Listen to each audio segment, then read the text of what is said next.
That morning I told myself I wouldn't cry. After all, graduation was supposed to be a celebration, not a test of how much I could endure. But when I stepped onto the stage, I saw my parents in the front row, smiling, clapping, for my brother, Jake. Then, as the announcer called my name, he walked toward the podium, holding the Valedictorian medal I had earned. The applause blurred into a dull roar in my ears. In that moment, I made a decision. If they couldn't see me, I would make them. And I stepped forward to take back what was mine.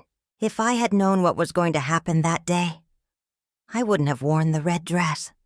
It was too bright, too bold, and it made me feel like I was inviting a spotlight I hadn't yet decided I wanted.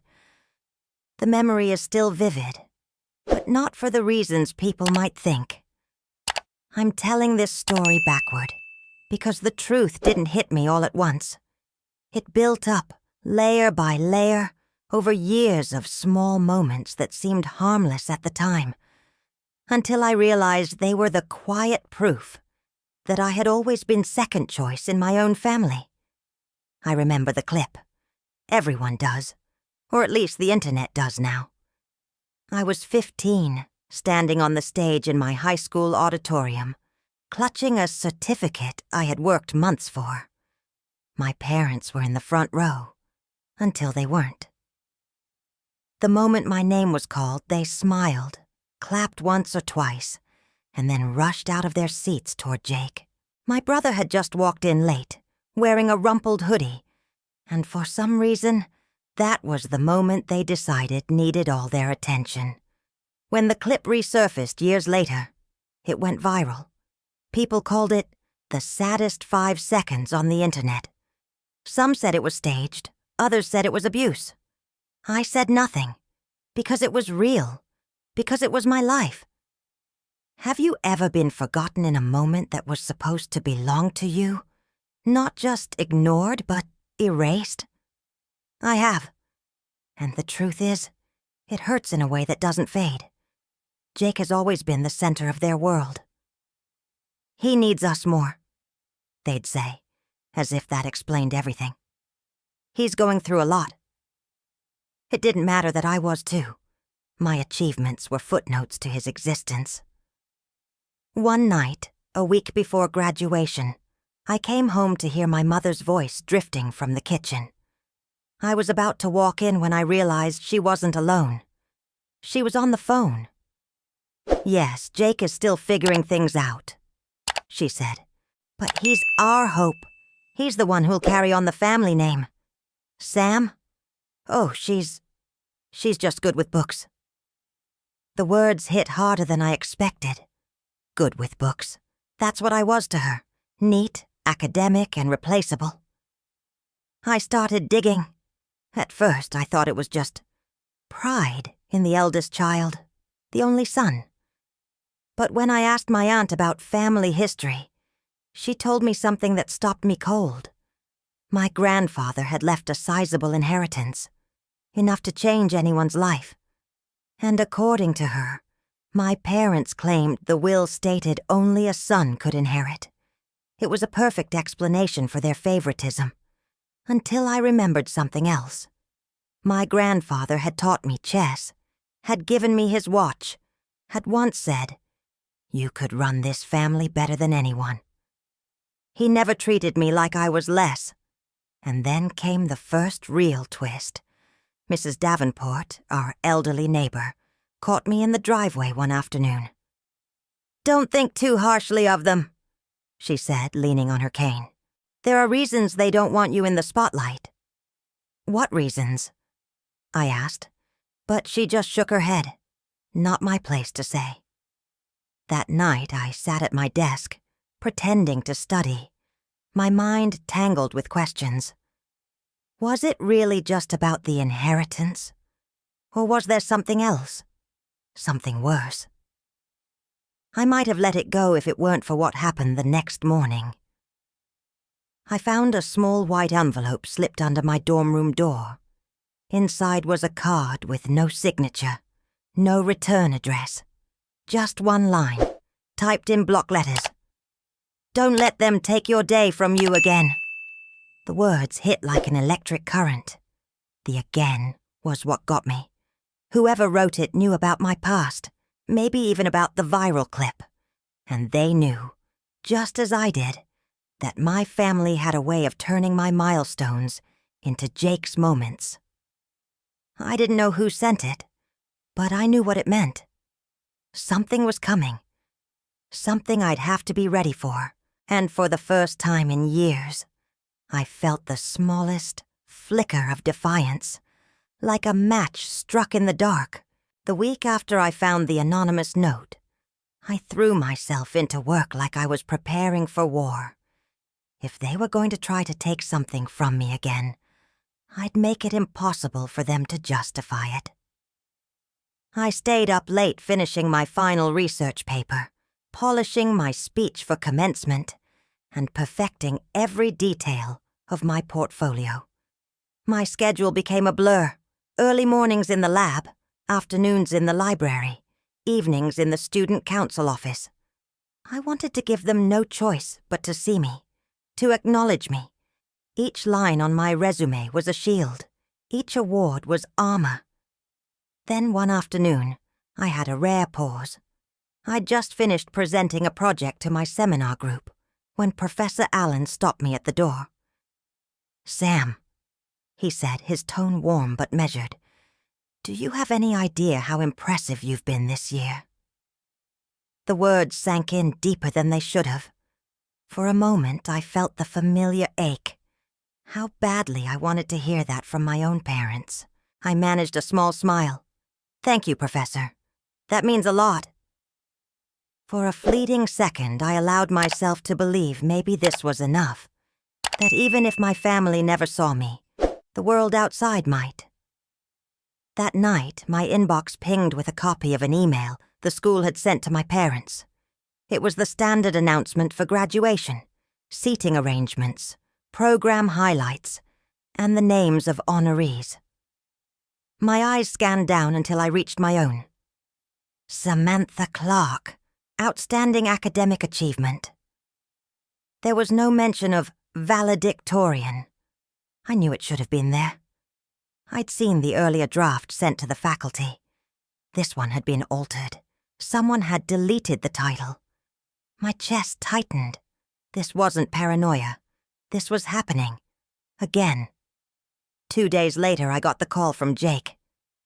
"We need to talk," he said, sounding uneasy. We met at a diner halfway between campus and home. "They asked me to do it," he blurted out before I could sit down. "To go up there and accept the medal for you." My fork froze halfway to my plate. "What?" "They told the organizers you get nervous in front of crowds, that you'd rather have me handle it." I stared at him, heat rising in my face. "And you just agreed?" He shifted in his seat. "I didn't know what to say. They made it sound like it was for your sake." I pushed my plate away. "Jake, I've been preparing for this speech for months. Why would I—" "There's more," he interrupted, glancing around before leaning in. "Do you remember that middle school debate award? The one in 9th grade?" I nodded slowly. "I wasn't just there to watch. Mom and Dad asked me to stand in for you. They said you didn't look camera-ready, that it'd be better for me to go up and shake the principal's hand while they took pictures." For a moment, I couldn't breathe. I'd always remembered that day as strange. Why my name was called, but no photo of me existed. Now I knew why. That night, I didn't sleep. My mind looped through every moment I'd been sidelined, every time a family photo was taken without me, every accidental oversight. The truth was unbearable. This wasn't about stage fright or appearances. It was about erasing me. I considered walking away from graduation altogether. Let them have their show. But then I thought of the note under my door. "Don't let them take your day from you again. Whoever sent it was right. This was mine." By dawn, I'd made my choice. If they were going to try and rewrite my moment, I would make sure the truth was captured exactly as it happened. 2 nights before the ceremony, I borrowed a discreet lapel camera from a friend in the journalism department. I sewed a small pocket inside my gown where it could sit undetected. The lens would face forward, recording everything. My walk to the stage, their expressions, Jake's movements. As I slipped the camera into place for a test run, I felt the first real calm I'd had in days. This wasn't just about a medal anymore. This was about proof. Whatever they had planned, I was ready. In the days after I hid the lapel camera in my gown, I realized I couldn't just prepare for graduation day. I had to prepare for me. For years, I had kept my head down, staying quiet because I thought my work alone would speak for itself. But now I understood. In a family that refused to see me, silence was invisibility. So I started my own quiet transformation. I signed up for a public speaking workshop the communications department offered. The first time I stood at the podium, my voice shook so badly, I had to grip the edges. But with each session, I learned how to let my words breathe, how to control the room instead of letting it control me. Next came the physical changes. I began running in the mornings, the kind of steady, mind-clearing exercise that left me feeling lighter, not just in body but in spirit. I swapped my old baggy sweaters for clothes that fit and felt like me. Sharp lines for confidence, bright colors for joy. By the end of the month, classmates stopped me in the hallway to say, "You look different," in a good way. One evening, I found myself alone on the rooftop of the dorm, watching the sky drip gold into violet. The city hummed far below. I let the wind tangle my hair and thought about all the effort I was putting into this glow-up. Was I doing this for me, or because I wanted to prove something to them? The thought was uncomfortable. I didn't want to admit it, but maybe I was chasing their approval, just in another form. And then I wondered, wasn't that exactly what they did? Build their lives around appearances, around how the world saw them. The possibility sat heavy in my chest. I promised myself right there, this would be different. I wasn't changing to be seen by them. I was changing to be seen by myself. The next night, my phone buzzed with a message from an unknown number. The night before graduation. They'll try it again. I read it 3 times, my pulse quickening. Whoever this was, they weren't guessing. They knew. My first thought was that it might be Mrs. Davenport, but she didn't even own a cell phone. My second was Jake, but the tone didn't feel like him. Either way, the warning was clear. This wasn't over. I doubled down. I strengthened my network, making friends in places I'd never thought to look. That was how I met Rachel, a young journalist interning for a local news station. She'd overheard me in the campus cafe talking about my family and asked if I'd ever consider telling my story. I told her I wasn't ready. Yet. But she surprised me. "If anything happens at your graduation," she said, sliding her business card across the table, "I'll tell the real story. No spin, no edits, just the truth." It was an offer I tucked away like a talisman. I hoped I wouldn't need it, but part of me knew I might. 2 days before the ceremony, Jake knocked on my dorm door. He looked awkward, shifting from foot to foot. "I wanted to give you something," he said, holding out a small cream-colored envelope. "What is it?" I asked, taking it. "Open it after the ceremony," he said firmly. "Not before." I raised an eyebrow. "Why?" "Because it'll make more sense then." He hesitated, then added, I'm sorry, Sam. For a lot of things." And before I could answer, he walked away.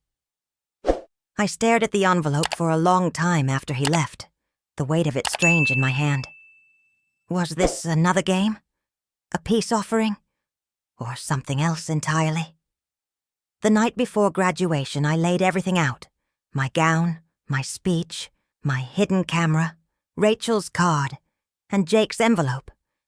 I stood in front of the mirror, not in the red dress of my nightmares, but in the simple black gown that would hide my preparation. I studied my reflection for a long time. The girl staring back wasn't the same one from that viral clip years ago. The one standing frozen on a stage while her parents rushed past. This girl was ready, and the smile that spread across my face wasn't about victory. It wasn't about proving them wrong. It was about the certainty that this time, I wouldn't let my moment slip away. The auditorium smelled faintly of polished wood and fresh flowers. My classmates lined up in neat rows, their gowns swishing as we shuffled toward our seats. I scanned the crowd once, finding them immediately. My parents, front row, sitting beside Jake. My father leaned back casually, one arm on the chair next to him. My mother's smile was fixed and camera ready. Jake looked restless, but when his eyes caught mine, he glanced away. The speeches droned on, and I clutched my note cards tighter with every passing minute. My chest felt heavy, but my steps were steady when the announcer finally said, "And now, our valedictorian—" There was a pause just long enough to make my stomach twist. "Jake Clark." A cheer erupted in the front row. My parents stood applauding. Jake rose from his seat, a medal in his hands. The room narrowed to a tunnel. My legs carried me forward before my mind caught up. I walked straight toward him, the sound of the audience fading into a muffled roar in my ears. We met in the middle of the stage. For a moment, neither of us moved. I could see the discomfort in his eyes, the way his fingers tightened around the ribbon of the medal. Then, with deliberate calm, I reached out and took it from his hands. The camera on my gown caught every detail. My steady gaze, the way the medal gleamed under the stage lights, the ripple of murmurs sweeping through the crowd. I turned to face the audience and smiled, not wide, but enough to say, "I'm here. I'm not invisible."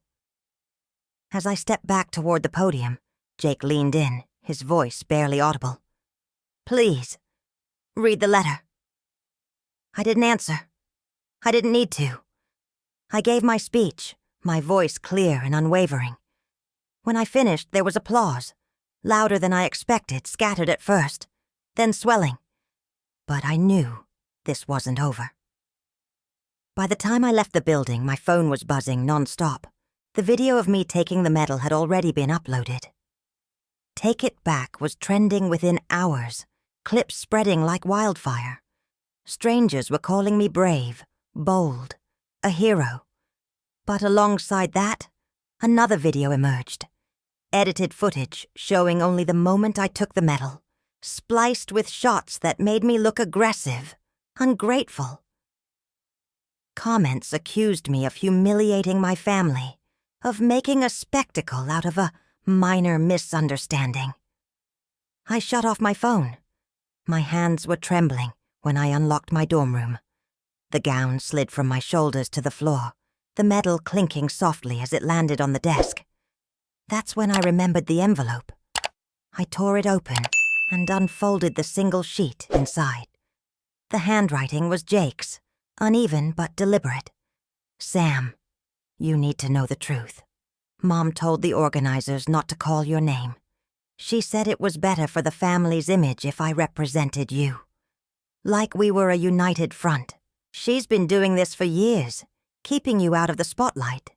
It's not about stage fright. It's about control. I'm sorry I went along with it for so long. I can't undo the past, but I didn't want to stay silent this time." My hands shook as I read it again. It wasn't the public embarrassment that broke me. It was the confirmation that my mother had never wanted me to shine at all. I sat on the edge of my bed, the letter limp in my hands.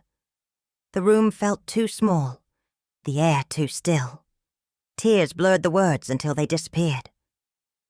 I thought about all the moments I'd brushed off, telling myself they didn't mean anything. They had meant everything. I didn't cry for the medal, or the ceremony, or the people online who misunderstood. I cried because the person who was supposed to protect me had been the one making sure I stayed invisible. When the tears finally stopped, I folded the letter and placed it beside the medal on my desk. My reflection in the darkened window looked back at me. Red eyes, swollen cheeks, but still standing. I didn't know what I would do next, but I knew this wasn't the end. The morning after the ceremony, the campus was quiet. Most students had already left, their gowns packed away, their celebrations over. I stayed in my dorm, the medal and Jake's letter still sitting on my desk like two anchors. I didn't touch them. Instead, I made a different decision. I called the counseling center. The woman on the other end didn't need much explanation before she said, "Come in this afternoon. We'll start there." Therapy was awkward at first, sitting across from someone and saying the words out loud. My mother didn't want me to be seen. Felt like peeling off a bandage I'd worn for years. But each session, the words came easier.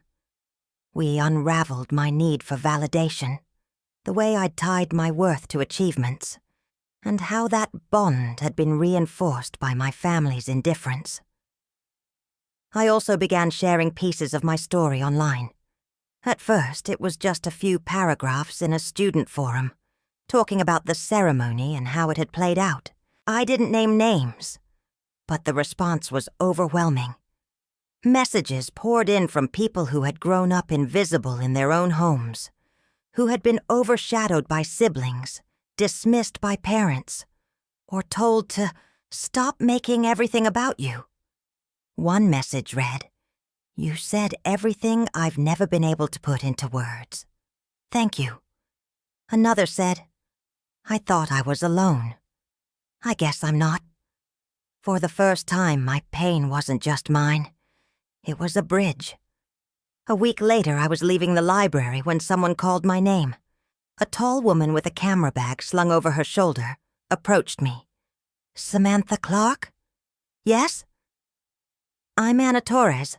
I've been following your story. I think I found something you need to see."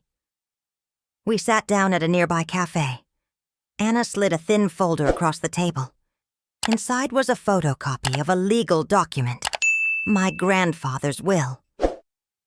"I got this from the county records office," she said. "There's no clause about gender. It says children, not sons. Your parents' story about the inheritance. It's not true." The words blurred for a second before snapping into focus. The narrative I'd grown up with, the justification for every act of favoritism, was a lie. "What are you going to do with it?" she asked. "I don't know yet," I admitted. But I knew that wasn't entirely true.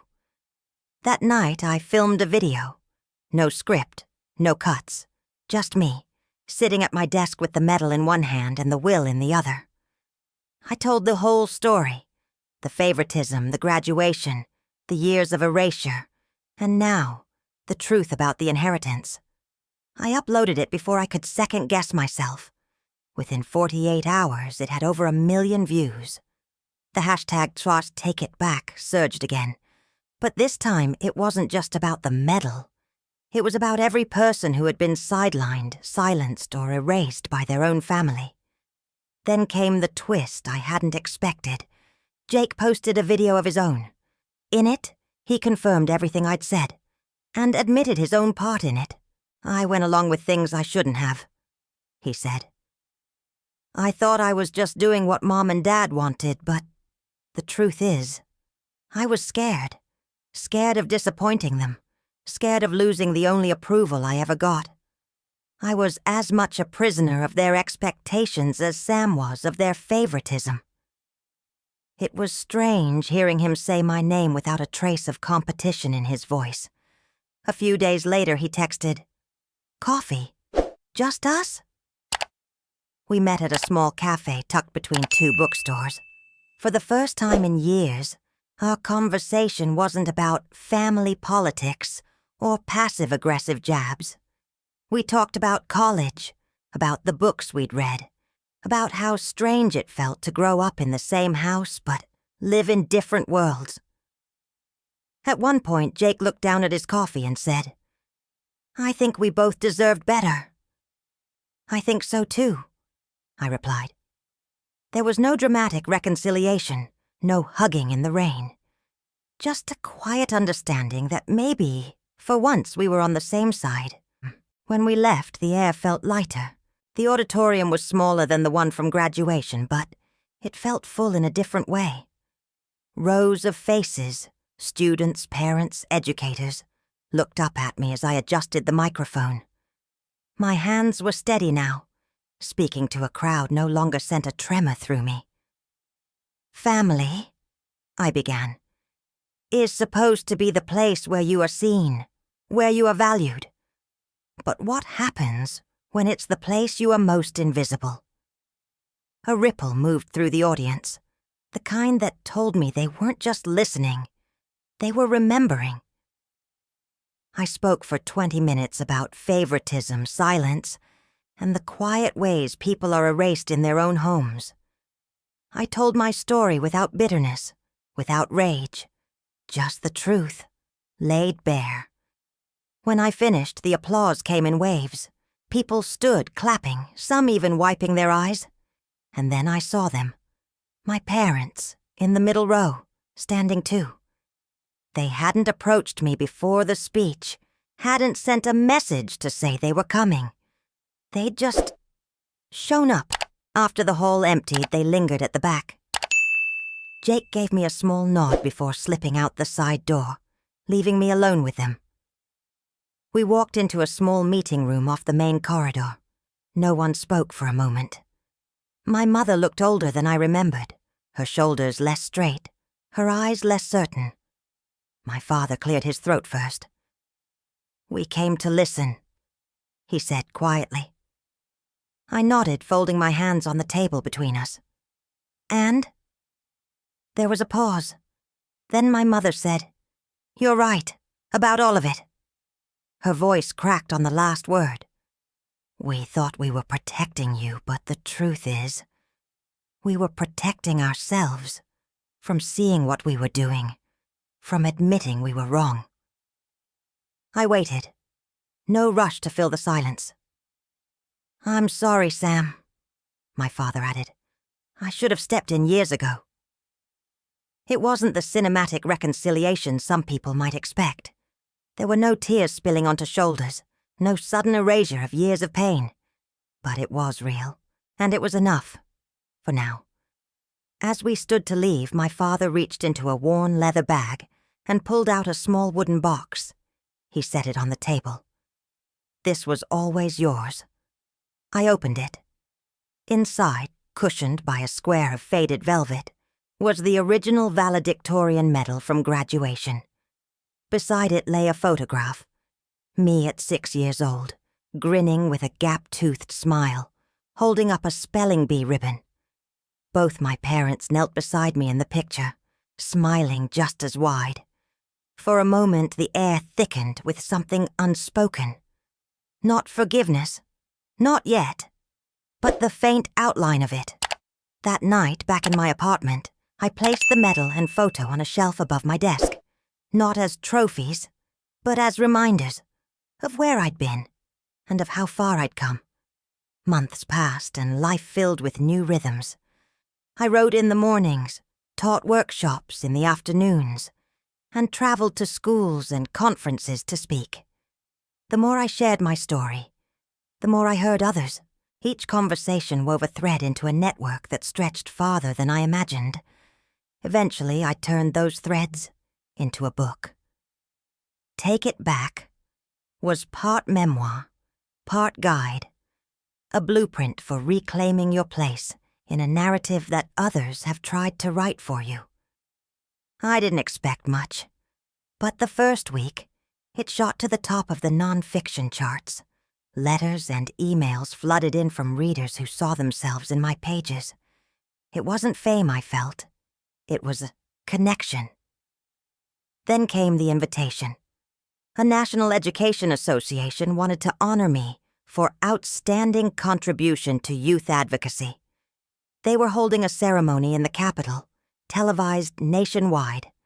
The day of the event, the stage lights felt familiar but no longer intimidating. I stood backstage, waiting for my name to be called, hearing the muffled applause from the audience beyond the curtain. "And now," the announcer said, "please welcome Samantha Clark." I stepped into the light. The room stretched wide, the ceiling high enough to make sound echo. As I reached the podium, my eyes found the front row. Jake sat in the center, suit pressed, hands clasped. To his left was my father, to his right, my mother. All three of them rose to their feet, clapping. This time they didn't look away. They didn't move toward someone else. I let the moment settle, breathing it in, not as a victory over them, but as proof that the girl in the viral clip, the one left standing alone on a stage years ago, had not disappeared. She had grown, she had endured, and she had taken her place, not because they gave it to her, but because she claimed it. The applause went on, and for once I didn't feel the urge to rush past it. I stayed there, letting it wash over me, not as validation, but as recognition. When it finally quieted, I began my speech.